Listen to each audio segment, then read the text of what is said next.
Esta es una historia basada en hechos reales. Y si fueras tú, quizá tampoco creerías que sucedió. Imagina caminar por las calles de una ciudad bañada en luz mediterránea, donde el aroma a naranjos se mezcla con el murmullo del mercado, y pensar que nada podría romper esa armonía. Pero en el corazón de esa tranquilidad latía un reloj invisible, contando hacia atrás los segundos que separaban la vida de la muerte. La familia Pérez, sin saberlo, vivía sus últimos días entre paredes que pronto serían testigos mudos de un final cruel. Si te gustan las historias fascinantes sobre muertes dolorosas en la historia, no olvides darle like y suscribirte al canal para no perderte nuevos videos cada semana. Nuestro canal explora historias cautivadoras de todas las épocas históricas. Suscríbete ahora y acompáñame en este viaje histórico. Y dime, ¿desde qué ciudad y a qué hora me estás escuchando ahora mismo? A comienzos de 1909, Valencia era un mosaico de contrastes. Sus murallas antiguas habían dado paso a avenidas modernas, pero aún quedaban barrios donde el tiempo parecía detenido. El barrio del Carmen, con sus callejones estrechos y fachadas desconchadas, guardaba historias de generaciones enteras. En una modesta casa de 2 plantas vivían los Pérez Manuel, el padre, carpintero de manos firmes y mirada serena, Isabel, su esposa, que mantenía un pequeño puesto de verduras en la plaza, y sus 3 hijos, Rosario, de 15 años, soñadora empedernida, Joaquín, de 12, curioso y travieso, y el pequeño Mateo, de apenas 6, que todavía dormía con un muñeco de trapo que Manuel le había hecho. En esos días, la rutina de la familia era casi un ritual. Manuel salía temprano al taller, un local donde el olor a madera recién cortada se mezclaba con el polvo de serrín. Isabel, después de preparar el desayuno, organizaba las cestas de verduras y caminaba hasta la plaza, saludando a vecinas que la conocían desde niña. Rosario ayudaba en casa y, en sus ratos libres, leía viejas novelas románticas que encontraba en un cajón olvidado. Joaquín corría por el barrio con otros niños, inventando aventuras. Mateo seguía a su madre a todas partes, agarrado de su falda, pero detrás de esa serenidad se escondía un detalle invisible para la mayoría elturia: el río que abrazaba la ciudad. Llevaba semanas inquieto. Los pescadores del Grao habían comentado en voz baja que el caudal parecía más fuerte de lo normal. Algunos agricultores, río arriba, habían visto cómo el agua ganaba terreno en los márgenes. Sin embargo, la mayoría atribuía estos cambios a un invierno lluvioso. Nada más. La Valencia de 1909 tenía un pulso comercial creciente, pero también una vulnerabilidad oculta.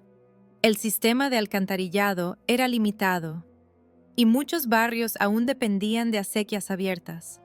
La infraestructura para contener crecidas era frágil y, en algunos tramos, inexistente. Los más viejos recordaban inundaciones pasadas, pero también sabían que las advertencias caían rápido en el olvido cuando el sol regresaba. Para la familia Pérez, el invierno había traído pequeñas alegrías. Manuel había conseguido un encargo importante para fabricar un mobiliario de nogal. Isabel había vendido más verduras gracias a una buena cosecha. Rosario empezaba a ayudar en el puesto y mostraba habilidades para convencer a los clientes. Joaquín había encontrado un gato callejero y lo había adoptado. Y Mateo, simplemente, se sentía feliz jugando con su muñeco. En las tardes, cuando el cielo se teñía de naranja, la familia se reunía en la cocina. Manuel contaba anécdotas del taller. Isabel hablaba de las discusiones en el mercado. Rosario escuchaba con una sonrisa. Joaquín intentaba interrumpir con sus propias historias. Y Mateo, en silencio, se dormía sobre la mesa, Eran momentos simples, pero llenos de una calidez que parecía impermeable al paso del tiempo. Sin embargo, la ciudad tenía un ritmo que no todos percibían. En las tabernas, algunos marineros comentaban que el viento de levante traía humedad extraña. En la huerta, los agricultores notaban que la tierra estaba demasiado saturada. Había un murmullo de inquietud, pero disperso, como piezas de un rompecabezas que nadie se molestaba en armar. Una tarde, mientras Isabel recogía el puesto, un vecino, don Ernesto, se acercó para advertirle que había oído en la estación telegráfica noticias de lluvias intensas en el interior. Isabel sonrió con cortesía, pero restó importancia en Valencia. Las lluvias eran un hecho común, y los rumores, aún más.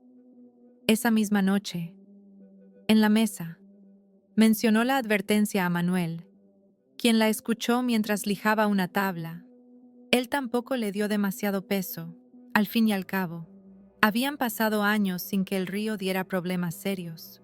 Lo que la familia ignoraba era que, lejos de la ciudad, en las sierras y llanuras interiores, las nubes descargaban sin descanso.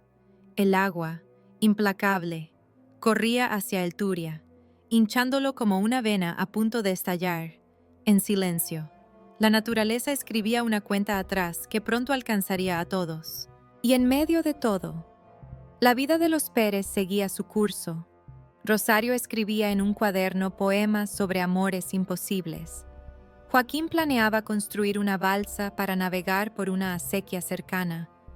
Mateo aprendía a escribir su nombre.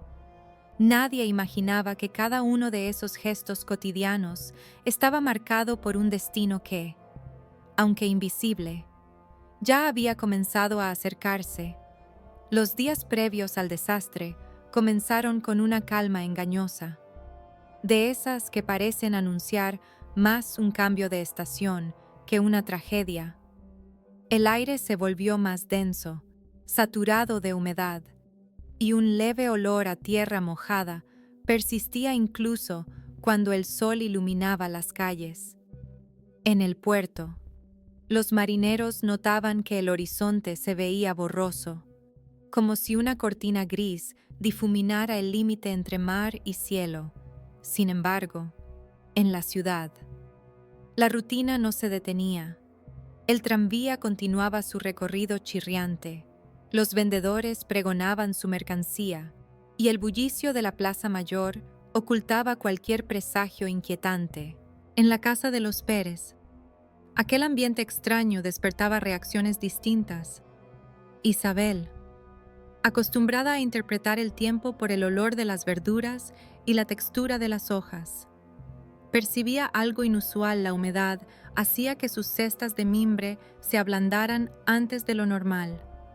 Manuel, en cambio, trabajaba más horas de lo habitual para terminar un encargo antes de la feria de marzo, y no prestaba atención a lo que él consideraba simples caprichos del clima. Rosario se sentía más sensible. Las noches le parecían más largas y los sonidos de la calle más nítidos.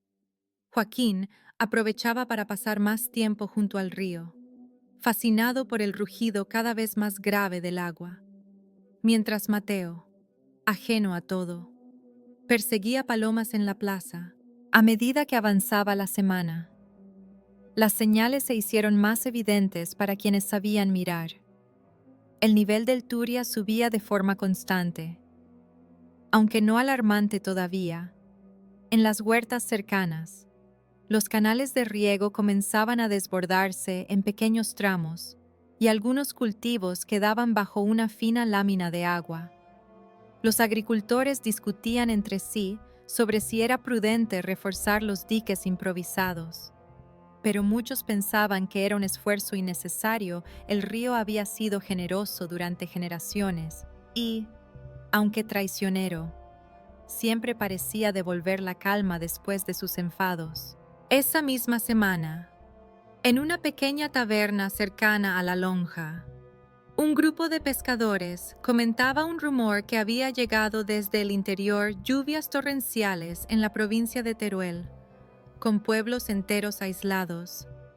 El problema era que nadie podía confirmar la magnitud de esas precipitaciones, y los periódicos locales apenas mencionaban el tema. La comunicación era lenta, y entre el hecho y la noticia podían pasar días, a veces demasiado para reaccionar. En el barrio del Carmen, una figura que llamaba la atención era la de don Ernesto, el mismo vecino que había advertido a Isabel unos días antes. Antiguo empleado de la estación meteorológica, pasaba horas observando el cielo con un viejo catalejo y anotando cambios en un cuaderno, a medida que sus apuntes mostraban cifras más inquietantes. Comenzó a insistir a sus conocidos sobre la necesidad de preparar sacos de arena, pero sus palabras caían en saco roto. La gente lo consideraba un excéntrico que disfrutaba asustando a los demás. El viernes, a última hora de la tarde, el viento cambió bruscamente. Un soplo húmedo y persistente recorrió las calles, levantando toldos y haciendo que las farolas parpadearan.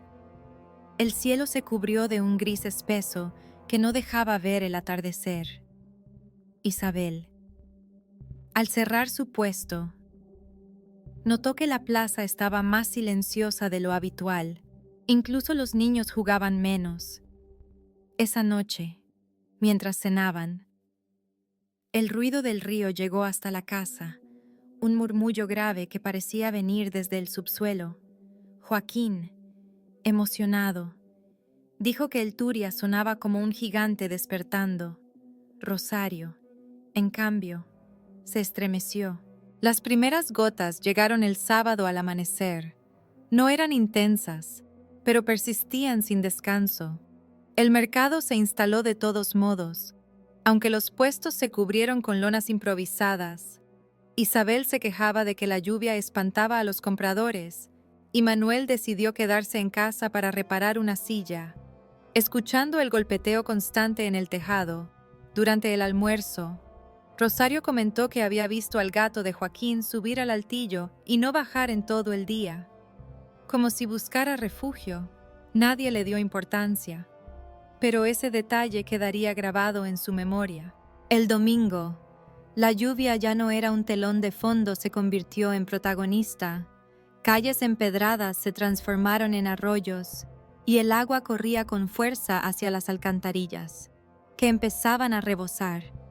El viento se colaba por las rendijas de las ventanas, gimiendo como una voz lejana. Don Ernesto recorría las calles con el catalejo bajo el brazo, gritando que el río alcanzaría su punto crítico en menos de 48 horas. Algunos vecinos, inquietos, comenzaron a trasladar muebles y víveres a plantas superiores. Otros, como los Pérez, pensaban que sería exagerado alarmarse antes de tiempo. Esa noche, mientras todos dormían, el Turia rugió más fuerte que nunca. El agua, oscura y espesa, golpeaba las orillas con violencia, arrancando ramas y arrastrando troncos. A kilómetros de distancia, los diques improvisados cedían bajo la presión invisible de miles de litros. La ciudad aún no lo sabía, pero la tormenta ya no podía ser detenida. La noche que cambió todo comenzó sin un trueno.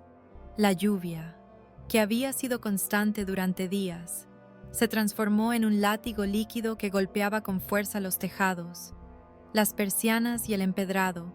No había relámpagos espectaculares ni cielos dramáticos, solo una cortina espesa, ininterrumpida, que convertía cada sonido en un rumor ahogado.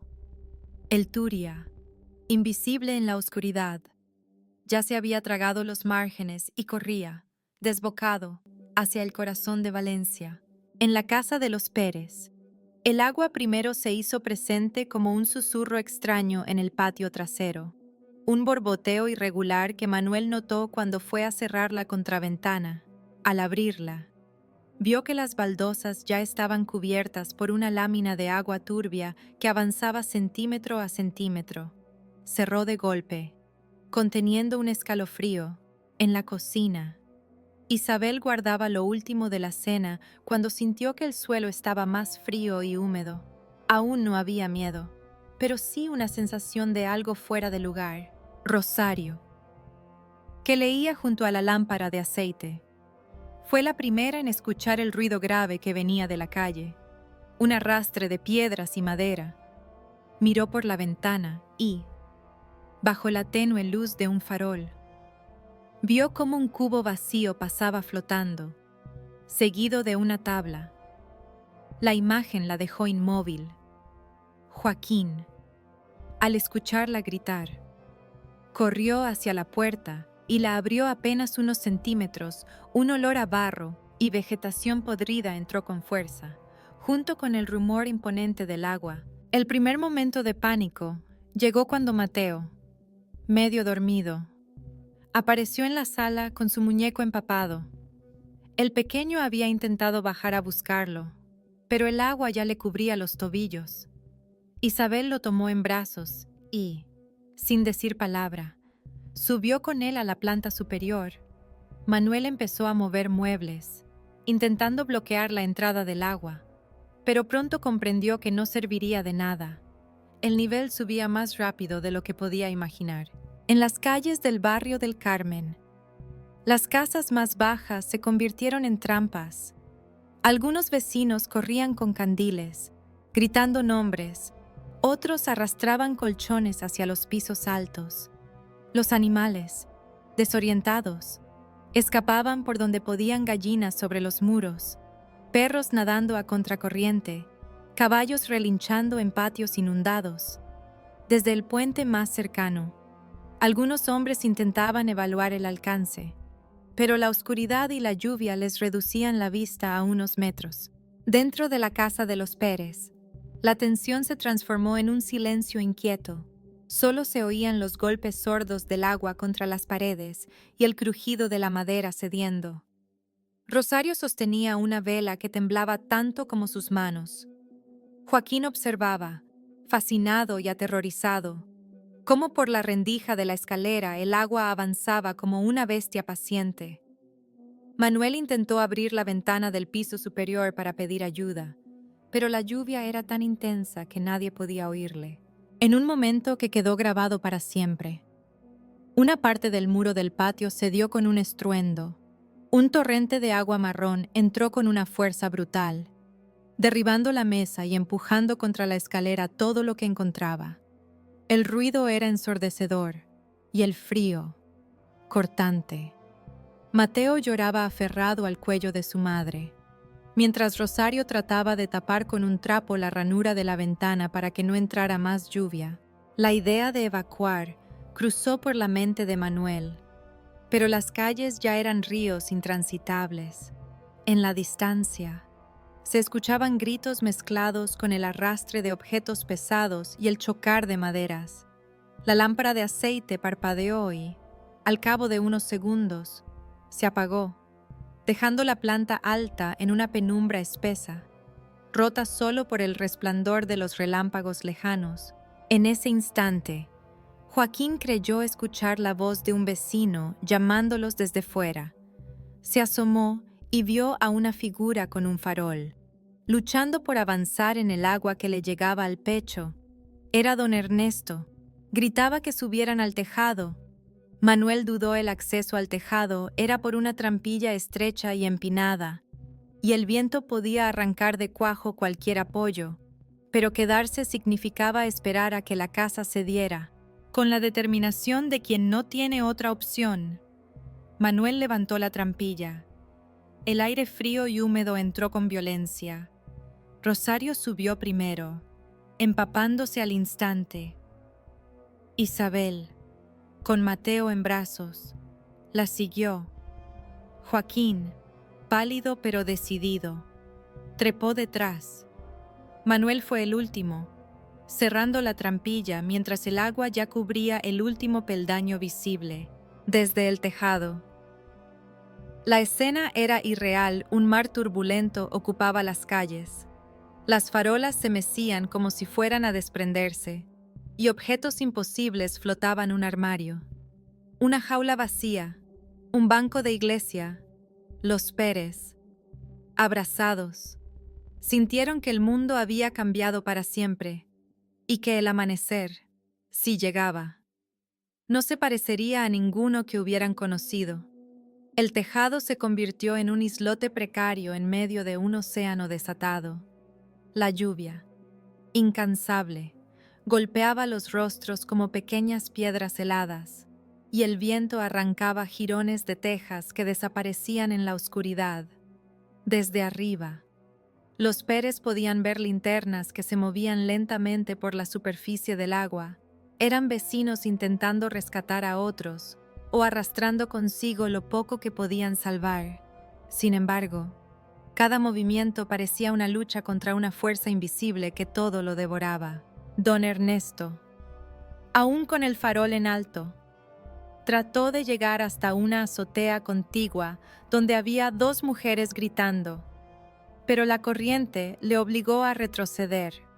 Su figura, encorvada y decidida, se volvió un punto de referencia para quienes aún tenían fuerzas para intentarlo. Gritaba órdenes, indicaba rutas más seguras y de vez en cuando levantaba la vista hacia los Pérez, como asegurándose de que seguían allí, dentro de la ciudad. Las campanas de la catedral comenzaron a sonar, no para llamar a misa, sino como señal de alarma. Ese sonido grave y prolongado atravesaba el aire húmedo, mezclándose con los lamentos y el estrépito de maderas rompiéndose. Desde el tejado, Manuel miraba hacia el cauce del Turia. Aunque ya no había cauce, era un monstruo que había escapado de su jaula, ocupando todo a su paso. La decisión de intentar un rescate llegó con la aparición de una barca improvisada. 3 hombres, usando remos de distinto tamaño y habilidad desigual, avanzaban lentamente hacia el barrio del Carmen. Sus siluetas se recortaban contra los destellos de relámpagos lejanos. Uno de ellos gritó algo que el viento desfiguró, pero Manuel entendió que preguntaban cuántos eran. Señaló con la mano 5. El de la barca levantó el pulgar y apuntó hacia un punto más adelante donde podrían acercarse con menos riesgo. Moverse desde el tejado hasta ese punto significaba atravesar un tramo de azoteas unidas de forma irregular. Manuel y Joaquín se adelantaron, tanteando cada paso, pues las tejas estaban resbaladizas y algunas ya se habían desprendido. Isabel, con Mateo envuelto en una manta, seguía a pocos pasos, y Rosario cerraba la marcha. La distancia no era grande, pero cada metro parecía una frontera entre la vida y la muerte. El primer contratiempo llegó al intentar cruzar un hueco entre 2 tejados. Joaquín, impulsado por el miedo, saltó antes de que Manuel pudiera detenerlo. Logró alcanzar el otro lado, pero su pie rompió una teja y quedó colgando un instante antes de recuperarse. Isabel lo reprendió con voz temblorosa, aunque sabía que no había tiempo para regaños. Cuando por fin llegaron al punto acordado, la barca estaba más cerca, pero el agua entre ambos era una trampa mortal. El remero principal, un joven con gorra empapada, gritó que debían esperar a que se acercaran lo suficiente para no tener que nadar. El tiempo parecía estirarse. Cada segundo, el nivel del agua subía un poco más, y el viento ganaba fuerza, como si quisiera arrancarlos de la azotea. Finalmente, la barca logró aproximarse a unos metros. Los hombres formaron una cadena humana. Uno se quedó en la embarcación, otro en el borde de una casa, y el tercero tendió un brazo hacia Manuel. El traspaso de Rosario fue rápido. Joaquín, más liviano, pasó después, pero cuando llegó el turno de Isabel y Mateo, una ráfaga violenta desequilibró a todos. Isabel cayó de rodillas, aferrando al niño con desesperación, y estuvo a punto de deslizarse al agua. Manuel se lanzó para sujetarla, mientras el hombre del medio la agarraba por el hombro. El esfuerzo conjunto consiguió subirla, pero la manta se empapó por completo y Mateo comenzó a temblar. Cuando solo quedaba Manuel, un estruendo seco retumbó bajo ellos. El tejado donde habían estado se hundió parcialmente, tragado por el agua que golpeaba desde abajo, sin pensarlo. Manuel saltó hacia la barca, que se balanceó peligrosamente. Uno de los remos cayó y fue arrastrado en segundos. El remero que quedaba lo sustituyó con un trozo de madera, y la embarcación empezó a retroceder hacia una calle más ancha que ahora era un canal improvisado. El trayecto fue una sucesión de choques contra muros invisibles bajo el agua y esquivas a muebles y escombros que flotaban. Pasaron junto a una ventana donde una anciana pedía ayuda, pero los hombres sabían que detenerse podría volcar la barca. Cada decisión era un peso moral insoportable, y los gritos que dejaban atrás se clavaban como cuchillos en la memoria. Finalmente, llegaron a un edificio de 3 plantas que resistía mejor que la mayoría. Allí, varios vecinos habían improvisado un refugio en el desván. Subieron a los Pérez uno a uno, y aunque el alivio de un piso seco fue real, la visión desde las ventanas era un recordatorio brutal. La ciudad seguía siendo un cuerpo herido, con el agua cubriendo todo, menos las azoteas más altas. Isabel abrazaba a Mateo con fuerza. Manuel intentaba mantener la compostura, y Rosario, mirando hacia la oscuridad, sintió que esa noche no acabaría jamás. Afuera, la corriente seguía llevándose trozos de vida, y cada golpe contra las paredes del refugio era un recordatorio de que no todos tendrían la misma suerte. El amanecer llegó sin la claridad esperada. La lluvia, aunque más débil, seguía cayendo en finos hilos que apenas permitían distinguir el horizonte. Un velo gris cubría Valencia, y el aire olía a barro, madera húmeda y humo de las pocas chimeneas que aún funcionaban. Desde el desván del edificio, los Pérez y el resto de refugiados miraban en silencio la ciudad sumergida, como si hubiesen despertado en un mundo distinto. El Turia había retrocedido un poco, pero sus huellas eran inconfundibles: calles cubiertas de lodo, paredes ennegrecidas por la humedad, muebles encallados en esquinas donde jamás debieron estar. Manuel fue el primero en bajar. Sus botas se hundieron en el barro hasta el tobillo, y cada paso era un esfuerzo. Avanzó por lo que antes era una calle y ahora parecía un lecho pantanoso. Pasó junto a una carreta volcada, medio enterrada en lodo, y junto a una puerta arrancada que flotaba como un cadáver inerte. La ciudad estaba muda, solo se oía el goteo constante del agua y, de vez en cuando, algún golpe seco en la distancia, cuando un objeto suelto encontraba su último destino. En una esquina, vio a un grupo de hombres trabajando en silencio, levantando maderos y escombros. No buscaban reparar, sino encontrar. El rostro de uno de ellos, pálido y tenso, le reveló lo que temía: estaban retirando cuerpos. Manuel se acercó, pero antes de decir nada, un anciano le hizo un gesto con la mano para que no interrumpiera. La escena era un equilibrio extraño entre el respeto y la urgencia. No había llanto, solo miradas bajas y respiraciones contenidas. A media mañana, las campanas de la catedral repicaron de nuevo, esta vez para llamar a los que aún podían ayudar en las tareas de búsqueda. Isabel, con Mateo en brazos, insistió en que Manuel no se alejara mucho, pero él sabía que debía colaborar. Joaquín se ofreció a ir con él, pero Manuel lo detuvo. No quería que su hijo viera lo que iba a encontrar. Rosario, en silencio, abrazó a su madre, como si intuyera que el día traería algo que ninguno estaba preparado para aceptar. Fue en una calle estrecha, a solo unas manzanas de su casa, donde Manuel escuchó un grito seco, distinto al murmullo general. Corrió hacia el origen y vio a dos hombres inclinados sobre algo atrapado entre los restos de un muro caído. El agua estancada apenas cubría los pies del bulto, pero el lodo lo mantenía inmóvil cuando retiraron los cascotes. La forma humana se hizo evidente, era una mujer joven, con el cabello enredado y la piel fría como la piedra. No era alguien que Manuel conociera, pero esa visión le atravesó como un cuchillo. Era el recordatorio más crudo de que las horas pasadas no eran solo un mal sueño. El hallazgo de los Pérez ocurrió más tarde, cuando un vecino corrió hasta el grupo de rescate pidiendo ayuda, en el interior de una vivienda baja, junto a un patio ahora cubierto de agua lodosa. Yacían 3 cuerpos, un hombre, una mujer y un niño. No eran parientes de sangre, pero los Pérez los conocían, eran los Serrano, tenderos del barrio.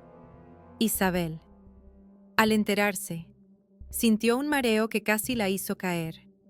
Mateo, sin entender, preguntó dónde estaban ahora, y su madre no pudo responder.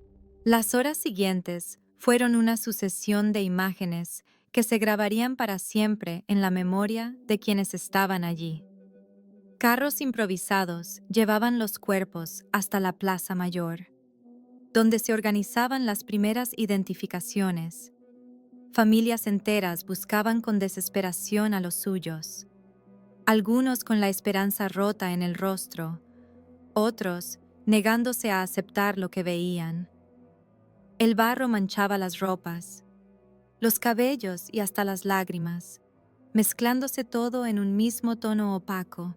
Cuando cayó la tarde, Manuel regresó al refugio. Traía la mirada vacía, y aunque no dijo nada, Isabel entendió que había visto demasiado. Rosario le tomó la mano con fuerza, y Joaquín, sin preguntar, se sentó junto a él. Mateo, que había jugado en silencio con un trozo de madera, se acurrucó en el regazo de su madre. Nadie habló durante un largo rato. Esa noche, el frío se hizo más intenso. El viento entraba por rendijas invisibles, y cada uno buscó calor en el cuerpo del otro. Desde las calles, llegaban ecos de pasos apresurados, voces que llamaban nombres y el sonido metálico de herramientas. Era el trabajo silencioso de quienes aún buscaban entre ruinas y barro, aferrándose a la posibilidad de encontrar a alguien con vida. Pero el amanecer siguiente trajo la certeza de que las cifras crecerían. El agua había dejado de subir, pero también de retroceder lo suficiente como para revelar más horrores.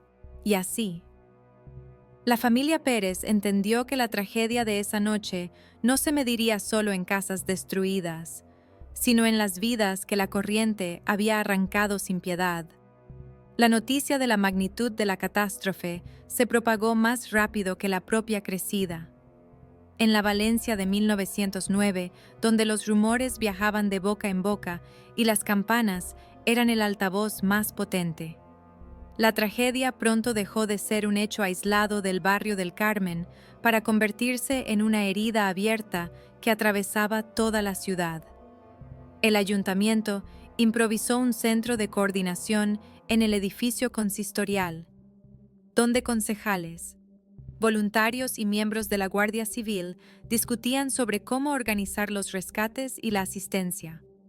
Afuera, en la plaza, se agolpaban vecinos, algunos para ofrecer ayuda, otros para preguntar por desaparecidos.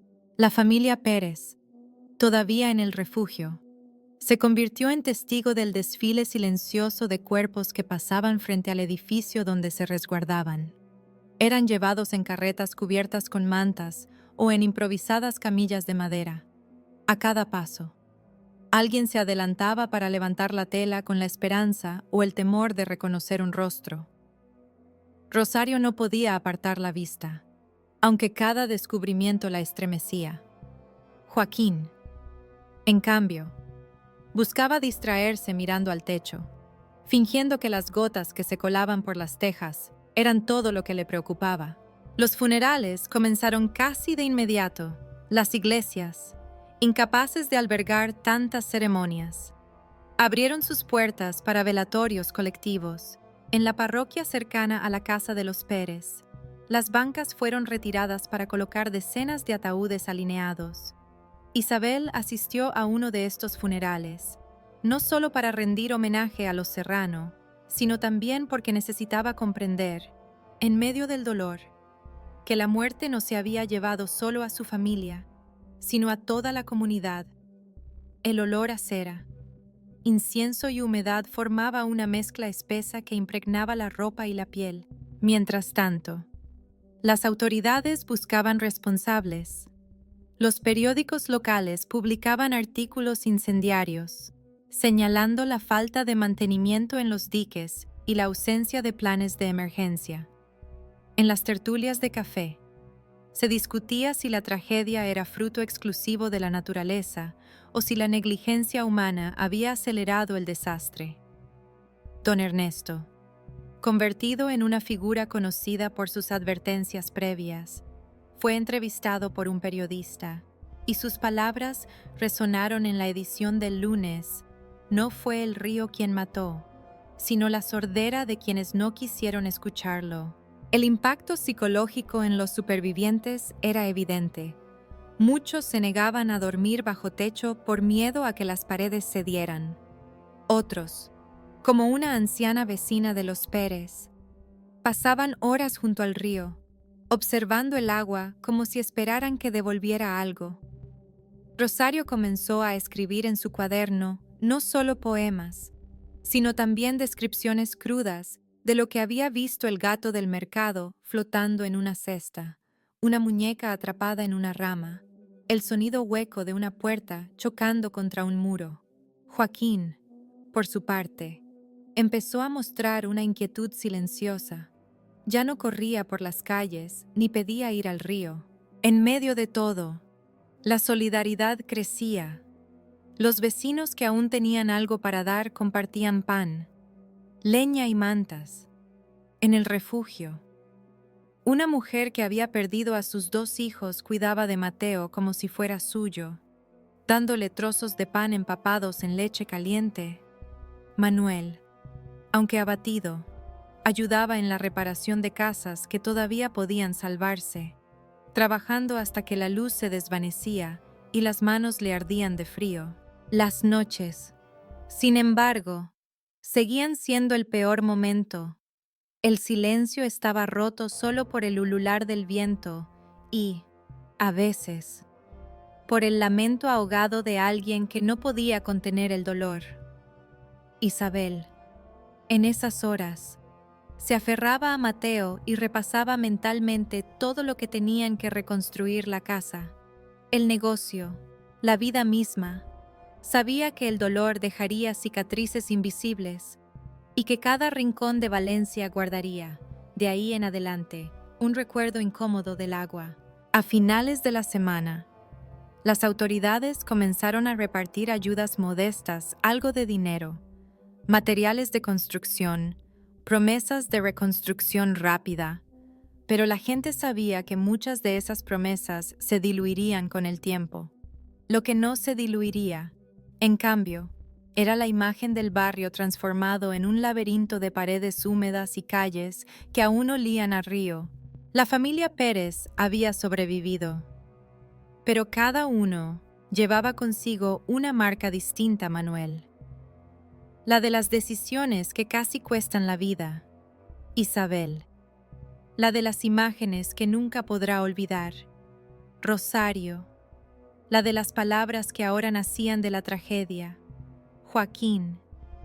La del silencio forzado por el miedo, y Mateo. La de un recuerdo que, aunque borroso, siempre estará teñido de agua y frío. El tiempo comenzó a fluir de nuevo, pero como un río perezoso que arrastra todavía los restos de una tormenta. Pasaron los meses y Valencia intentaba recomponerse. Aunque las cicatrices eran visibles en cada calle, los muros desconchados, las vigas retorcidas y el olor persistente a humedad se convirtieron en parte del paisaje cotidiano. en los mercados. La conversación giraba inevitablemente hacia aquella noche: ¿quién sobrevivió? ¿Quién fue arrastrado? ¿Qué calles quedaron irreconocibles? La tragedia ya no era una herida abierta, pero tampoco una historia lejana. Se había convertido en una presencia constante, un eco que resonaba en las miradas de los vecinos. La familia Pérez, que había logrado salvar la vida, encontró refugio temporal en una vivienda prestada por un pariente de Isabel. Allí, con paredes más sólidas pero sin los recuerdos que llenaban su antigua casa, vivían en una mezcla de alivio y desarraigo.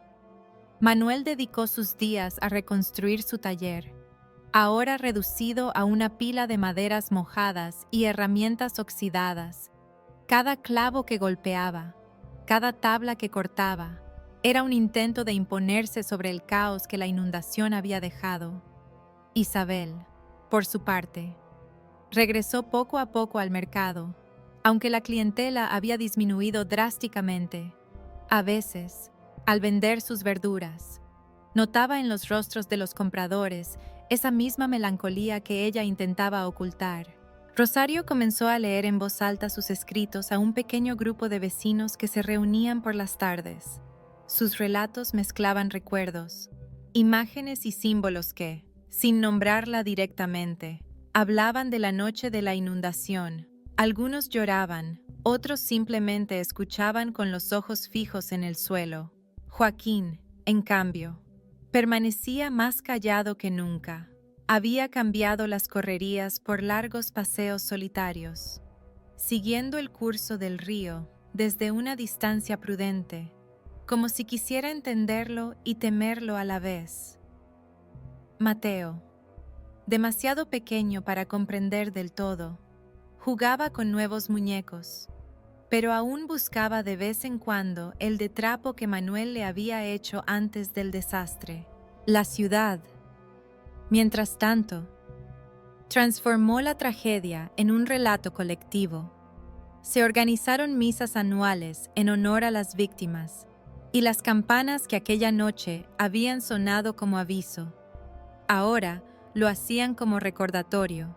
Se erigieron pequeñas placas en las calles más afectadas, con fechas y nombres, y algunos vecinos encendían velas allí cada año. El ayuntamiento encargó a un pintor local una gran obra que mostrara la magnitud de las inundaciones en ella.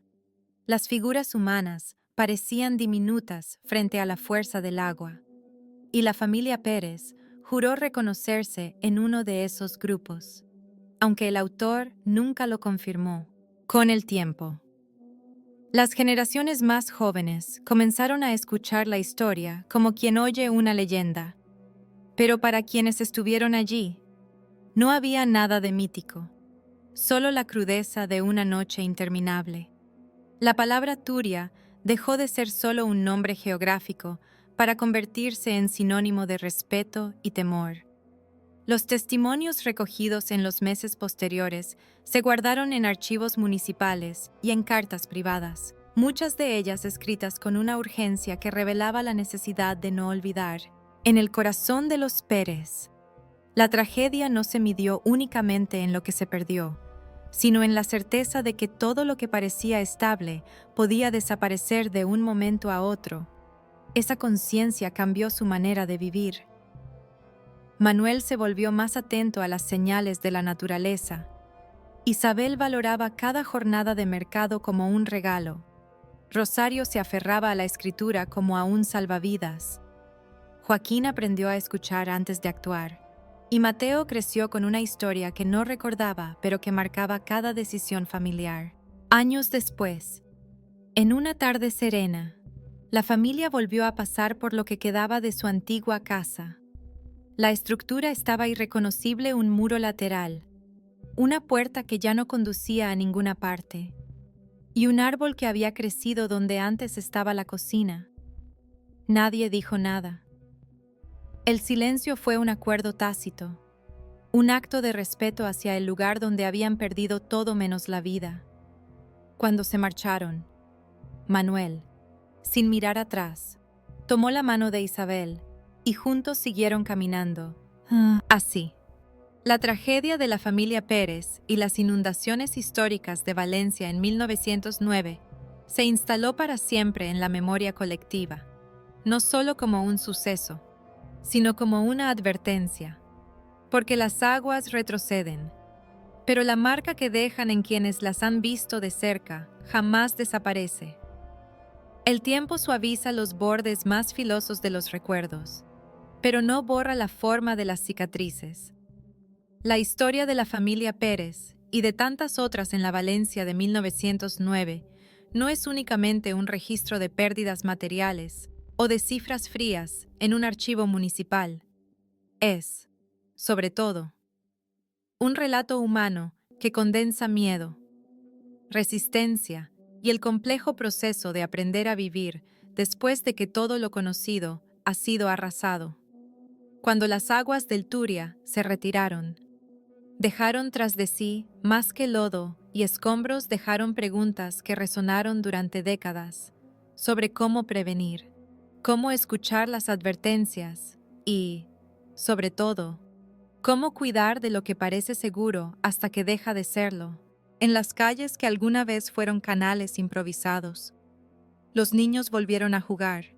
En las plazas donde se velaron cuerpos, las conversaciones cotidianas recuperaron su lugar, y en el cauce del río, la corriente retomó su murmullo habitual, pero cada generación heredó una porción de esa memoria.